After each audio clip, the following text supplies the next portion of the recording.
Le conflit syrien se poursuit, Israël établit une zone tampon et détruit les capacités navales de la Syrie, l'une des lignes d'approvisionnement vitales de l'Iran est coupée, la Russie essaie frénétiquement de décider quoi faire de ses capacités militaires syriennes, les régimes africains ressentent un léger malaise, l'Ukraine espère que le fait que le pop-corn éclate encore en Géorgie est un signe avant-coureur. Le monde ne semble-t-il pas de plus en plus occupé? Assad a peut-être connu une triste journée le 8 décembre, mais la semaine qui a suivi a été bien remplie pour le reste du monde. Nous vivons une époque de conflits mondialisés, que nous le voulions ou non, et le renversement du gouvernement d'Assad a de nombreuses répercussions sur le reste du monde. C'est pourquoi nous examinerons aujourd'hui ce qui se passe à la suite d'un incident extrêmement perturbant. Le renversement d'une dictature ne signifiant pas toujours la fin d'une guerre civile, nous commencerons par la situation en Syrie. Ensuite, nous resterons dans la région pour évaluer l'ampleur de la défaite de l'Iran avant de nous rendre à l'ouest pour voir les deux luttes de pouvoir en Israël. Ensuite, la Russie devra répondre à ses principaux enjeux stratégiques afin de maintenir ses opérations internationales. Nous terminerons par une discussion sur l'avenir de l'Ukraine. Cependant, nous commençons par la possibilité que la guerre civile se poursuive. La Syrie n'est pas une situation où deux groupes, comme le Nord et le Sud, se battent jusqu'à ce que l'un d'entre eux décide d'abandonner. Au contraire, lors de l'offensive, la situation sur le terrain ressemblait à ceci. Les zones situées entre ces drapeaux étaient sous le contrôle du régime d'Assad. Seule cette petite zone était sous l'autorité du gouvernement syrien du Salut, qui était en charge de la première offensive et qui était plus largement reconnu pour son initiative d'armement militaire HTS. Il y avait quelques bastions de l'armée nationale syrienne, soutenus par la Turquie, dans le nord. Dans le nord-est, les forces kurdes contrôlaient des zones importantes. En outre, l'armée syrienne libre, soutenue par les États-Unis, est restée dans une zone de déconflict dans le sud. Par ailleurs, des morceaux de l'État islamique subsistaient dans le désert. Les États-Unis se sont d'abord rendus sur place pour cette raison. Aujourd'hui, les autres organisations ont compris qu'elles disposaient d'une fenêtre d'opportunité lorsque le HTS a lancé une offensive et n'a rencontré qu'une opposition minimale de la part du régime d'Assad. En conséquence, l'armée syrienne libre a progressé vers l'ouest jusqu'à Damas, tandis que les Kurdes ont avancé vers le sud-ouest. Cependant, la Southern Operations Room, un troisième groupe, est arrivé par le nord. L'État islamique a également intensifié ses activités. Toute cette situation a commencé à évoquer des souvenirs de la Seconde Guerre mondiale et de la compétition entre l'Union soviétique et ses alliés occidentaux pour atteindre Berlin. Mais maintenant que nous sommes de retour en Syrie, la question est de savoir si les groupes peuvent cohabiter. La majorité des groupes peuvent-ils coexister? Tous méprisent l'État islamique. Dans le passé, ils ont collaboré pour renverser Assad, un adversaire commun, mais ce lien n'existe plus. En outre, ils doivent coopérer alors que de nombreuses autres nations en envisagent les conséquences. Alors que d'autres reçoivent moins d'attention, certains en reçoivent davantage. Par exemple, les opérations terrestres d'Israël sur le plateau du Golan ont attiré l'attention des médias, pas autant que l'anéantissement de la marine syrienne. Il en va de même des efforts déployés par l'Iran pour gérer la crise liée à l'offensive. Il est intéressant de noter que les sites de droite ont accordé plus d'attention à ces derniers. Cela contraste avec la couverture assez équilibrée mais généralement maigre de la stratégie de la Russie pour gérer ses bases en Syrie et la discussion totalement décousue des implications de tout cela pour l'Ukraine. Voilà, une fois de plus, comment se présentait la carte avant l'offensive. Cependant, étant donné l'épaisseur du brouillard de guerre, il ne faut pas croire n'importe quelle carte. La carte ressemble maintenant à ceci. Elle présente toutefois quelques fractures possibles. Par exemple, en raison de son histoire mouvementée avec les Kurdes de son côté de la frontière, la Turquie est extrêmement préoccupée par la création par les Kurdes d'un Kurdistan indépendant de facto. C'est l'une des principales raisons pour lesquelles la Turquie soutient l'armée nationale syrienne. À l'inverse, les modérés soutenus par les États-Unis s'opposent au HTS, dont le chef, Abu Muhammad al-Jilani, était autrefois responsable de la branche syrienne d'Al-Qaïda. Au cas où vous seriez curieux, les États-Unis ont pris la photo d'identité d'al-Jilani après son arrestation.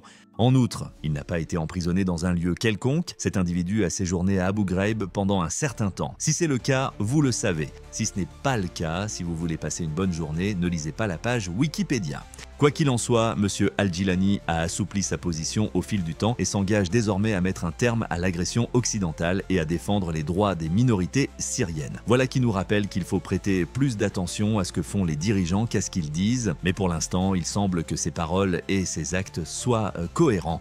Malheureusement, la Syrie manque d'un avantage, à savoir ce que l'on appelle le piège du conflit. Le principe de base est que la guerre est un progrès à l'envers. Même si nous en parlons beaucoup, au lieu de construire des infrastructures, on s'efforce de les détruire. Si nous n'en étions pas convaincus, nous pourrions regarder les images de la Syrie toute la journée. Ce n'est pas non plus choquant dans les guerres civiles, où tous les combats se déroulent à l'intérieur des frontières d'une nation, le problème est particulièrement grave. De ce fait, les perspectives économiques du pays sont très limitées pendant et juste après le conflit, ce qui facilite le recrutement de guerriers et la reprise du conflit. D'autres perspectives économiques sont ainsi détruites, ce qui permet au cycle de se poursuivre. En général, une aide extérieure était nécessaire pour briser cette boucle. Toutefois, cela suppose que les parties puissent coexister suffisamment longtemps pour mettre fin aux hostilités et commencer à poser des briques. Pour être clair, elles se disputent toujours les terres.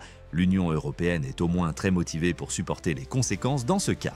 L'afflux de migrants en provenance de Syrie irrite depuis longtemps ces nations. Il doit y avoir un certain degré de sécurité dans leur pays si l'on veut qu'ils quittent le pays et que certains d'entre eux rentrent chez eux. Bien qu'il faille d'abord changer certaines listes, l'argent peut contribuer grandement à résoudre le problème. Voilà qui conclut la politique intérieure de la Syrie. Nous pouvons maintenant nous intéresser à tous les effets externes de la chute d'Assad et il y a de nombreux développements fascinants à signaler. Commençons par la situation difficile de l'Iran. Disons simplement que Téhéran a connu 14 mois difficile. L'établissement d'un axe de résistance pour contrer l'hégémonie israélienne dans la région a été le principal objectif géopolitique actuel de l'Iran. Cet axe comprend les rebelles houthis au Yémen, le Hezbollah, le Hamas et bien sûr la Syrie. Revenons au 7 octobre 2023, la guerre à Gaza a commencé à ce moment-là. Israël a implacablement démantelé le Hamas au cours des 14 mois qui ont suivi. Alors qu'Israël était engagé à Gaza, le Hezbollah a décidé qu'il serait bon de lancer un second front. Toutefois, Israël a décimé les rangs et les dirigeants de l'organisation de manière bien plus efficace. Je ne verrai plus jamais un téléavertisseur de la même manière. L'attaque des rebelles syriens a également été facilitée par cette situation. Auparavant, le Hezbollah aurait franchi la frontière libanaise pour écraser tous les rebelles représentant une menace pour Damas. Cependant, Israël a exclu cette option il y a plusieurs mois et les rebelles sont donc arrivés. En conséquence, l'Iran est confronté à une cascade d'événements. Auparavant, l'Iran utilisait des voies terrestres à travers l'Irak et la Syrie pour approvisionner le Hezbollah. Mais ce n'est plus un choix. D'une certaine manière, un Hezbollah affaibli est devenu encore plus faible. Cela signifie-t-il que le Hezbollah est sur le point de mourir pour l'Iran et le reste du monde? Non, le concept de résistance n'est pas prêt de s'estomper. Un autre groupe émergera pour combler le vide idéologique, même s'il n'est pas officiellement connu sous le nom de Hezbollah. En fait, le conflit à Gaza a servi de cri de ralliement aux Houthis, soutenus par l'Iran, et c'est ainsi qu'ils ont gagné en notoriété. En outre, il s'agit du seul développement positif significatif pour l'Iran pendant cette période, car l'opération Prosperity Guardian, menée par les États-Unis, n'a pas encore rétabli les schémas de trafic normaux via le détroit de Bab el-Mandab. Restons dans la région et concentrons-nous sur Israël qui a participé à deux opérations importantes. La première se déroule sur le plateau du Golan dont l'importance sera expliquée dans un instant. Il est situé au nord-ouest d'Israël.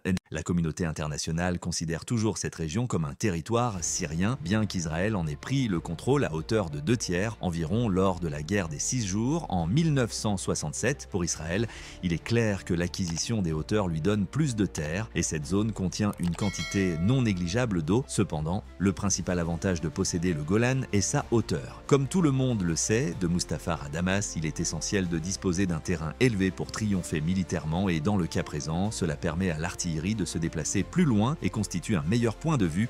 En conséquence, elle sert de tampon entre le pays et le reste d'Israël. D'après ce que j'ai entendu, Israël apprécie les zones tampons parce qu'il semble en établir une pour lui-même afin de pouvoir continuer à faire tampon. Cela indique qu'Israël se déplace à peine vers l'est à partir de ses emplacements actuels pour utiliser une terminologie qui n'a rien à voir avec les mots.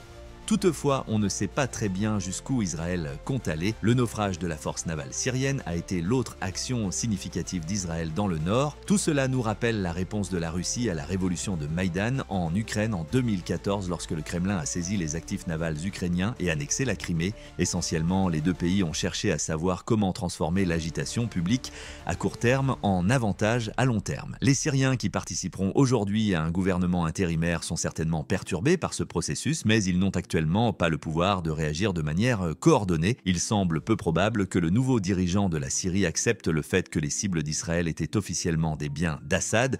Un point secondaire concernant la Russie, Israël a récemment cherché à tempérer les craintes d'escalade dans la guerre civile syrienne en jouant les gentils avec Moscou. Bien que l'Ukraine et d'Israël soient simultanément impliqués dans deux guerres différentes, toutes deux soutenues par une grande puissance patronne commune, Cela a conduit à une coopération très tiède entre les deux pays. Toutefois, comme Assad n'est plus au pouvoir, une partie de cette incitation n'est plus disponible. Nous verrons donc si la politique change de manière appropriée. Que qu'en savez-vous? Compte tenu des conséquences auxquelles le Kremlin est confronté, nous pourrions tout aussi bien rester en Russie. L'installation navale de Tartus et la base aérienne de Khmeimim, située le long de la côte méditerranéenne de la Syrie, servent de point de départ pour que l'armée russe puisse utiliser la Syrie comme base logistique pendant la guerre civile. Le Kremlin s'est effectivement engagé en faveur du régime syrien, notamment par le biais d'opérations aériennes. Cependant, il faut aller en Afrique pour voir leur signification plus large. Plusieurs pays y bénéficient de la sécurité du régime grâce à l'Africa Corps, la Guinée équatoriale, la Libye, le Niger, le Mali, le Burkina Faso et la République centrafricaine. Un réapprovisionnement régulier est nécessaire pour que les opérations soient couronnées de succès dans ces pays. L'avion de transport Ilyushin Il-76, qui fait souvent un détour par la Syrie avant de se rendre en Afrique, serait en mesure de s'en charger. La bonne nouvelle pour la Russie est que l'Il-76 peut aller de la Russie à l'Afrique sans s'arrêter. Malheureusement, il n'est pas en mesure de se rendre dans la majorité de ces endroits en transportant du fret, ce qui annule quelque peu l'objectif de l'entreprise. Dans ces conditions, si la Syrie n'est plus envisageable, la Libye pourrait constituer une solution de repli. Les caractéristiques de ce pays sont suffisamment avantageuses pour préserver quelques côtes et un terrain plat à l'intérieur des terres.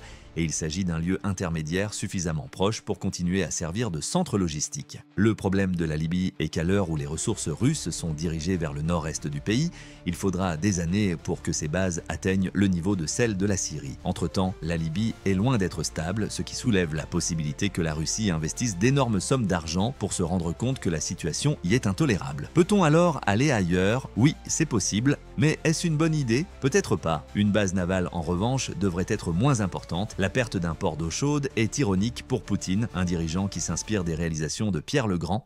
Cependant, le travail en Ukraine est plus important qu'une présence navale en Méditerranée, qui est un produit de luxe. La Russie peut encore trouver un moyen de maintenir les bases en Syrie, et il y a des indications de discussion entre les parties à cet effet. Mais les problèmes sont nombreux. Qui, parmi les factions rebelles, aura le dernier mot sur les bases? Après avoir tenu Assad en échec pendant si longtemps, ces organisations seront-elles même disposées à accueillir des troupes russes? Alors qu'Assad est confortablement installé à Moscou, des pourparlers significatifs pourront-ils avoir lieu? Lorsque les rebelles collectifs seront créés, la Russie, qui sait pertinemment que les accords ne valent d'un rien, s'attendra-t-elle à ce que la Syrie les respecte au lieu de forcer la Russie à partir? La Russie pourrait-elle vouloir se retirer même si le gouvernement syrien est d'accord, craignant d'être attaqué par des groupes extrémistes arbitraires? C'est très probablement la raison pour laquelle les données suggèrent que la Russie se dissout et que les discussions entre Moscou et les rebelles ne visent donc qu'à garantir une sortie en douceur. La Russie est confrontée à un problème plus grave. Indépendamment de ce qu'il advient des bases, les attentes des groupes rebelles et d'opposition quant à l'intervention de la Russie sont influencées par la disparition d'Assad. Outre la Géorgie et les récentes manifestations électorales, cela s'applique également à toutes ces nations africaines et dans le pire des cas, à la Russie, à la Transnistrie et à la Biélorussie.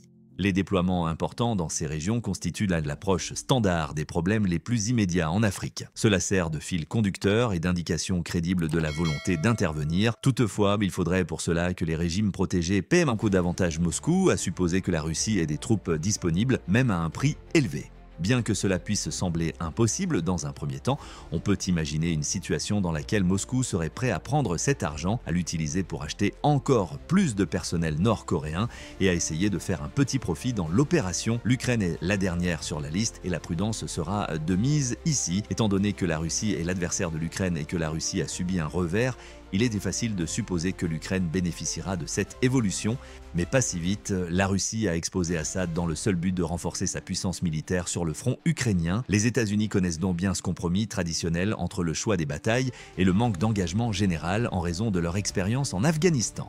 On peut également se demander si le retrait des États-Unis n'a pas montré que Washington n'était pas engagé, ce qui a incité Poutine à tenter sa chance en Ukraine. D'un autre côté, le département de la Défense a pu se concentrer sur cette question lors du retrait d'Afghanistan car il avait une tâche militaire de moins à accomplir. Il est également important de souligner les effets de l'attention de Washington.